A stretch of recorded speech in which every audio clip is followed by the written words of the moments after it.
Washington. Reuters The Republican-controlled U.S. Congress will begin voting on Tuesday on the biggest overhaul of the U.S. tax system in more than 30 years, with little standing in the way of the party's first major legislative triumph under President Donald Trump. The House of Representatives, which introduced initial tax legislation barely 6 weeks ago on November 2, was scheduled to vote on Tuesday afternoon. Senate Majority Leader Mitch McConnell said his chamber would vote on Tuesday evening. With strict party line votes expected in both chambers, passage appeared all but certain. Congress is standing at the doorstep of an historic opportunity, McConnell said on the Senate floor.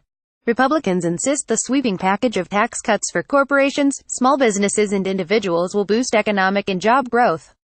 They also see the measure as key to retaining their majorities in the House and Senate in elections next November.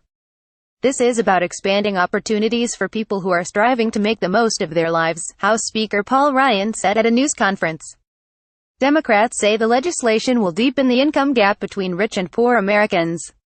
The end-of-year sprint represents a remarkable recovery of Republican fortunes since the middle of this year, when the party's drive to dismantle former Democratic President Barack Obama's Obamacare healthcare law crumbled in the Senate and prospects for a tax overhaul seemed doomed by party infighting. Lingering doubts about fate of the tax bill all but vanished on Monday after two of the last Senate Republican holdouts, Susan Collins and Mike Lee, agreed to support the legislation. House Majority Leader Kevin McCarthy RCA arrives at a closed House Republican conference meeting on Capitol Hill in Washington, U.S., December 19, 2017.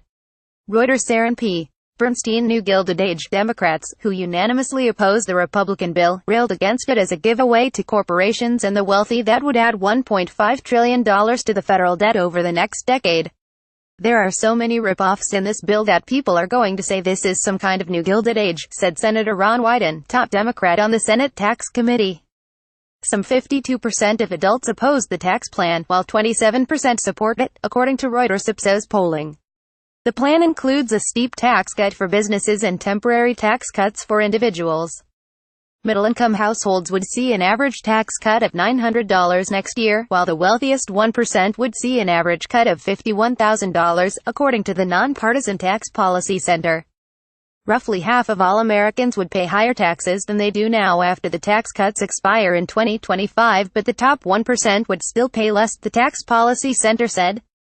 The House, where Republicans hold a 239,193 voting majority, was likely to see a smattering of no votes from Republican fiscal hawks and lawmakers from the high-tax states of New York, New Jersey and California who oppose a provision that would scale back a popular deduction for state and local taxes.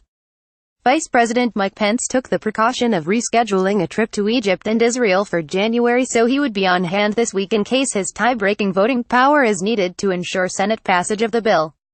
Republicans, who control the 100-seat Senate by only a 5,248 margin, can't afford to lose support from no more than two party lawmakers. Republican Senator Jeff Flake was still undecided on Tuesday.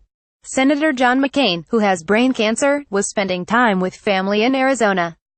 The legislation also would repeal a federal fine imposed on Americans under Obamacare for not obtaining health insurance coverage, a change that could undermine the 2010 healthcare law formerly known as the Affordable Care Act. Additional reporting by Susan Cornwell and Richard Cowan, writing by Andy Sullivan, editing by Peter Cooney and Bill Trautor. Standards: The Thomson Reuters Trust Principles.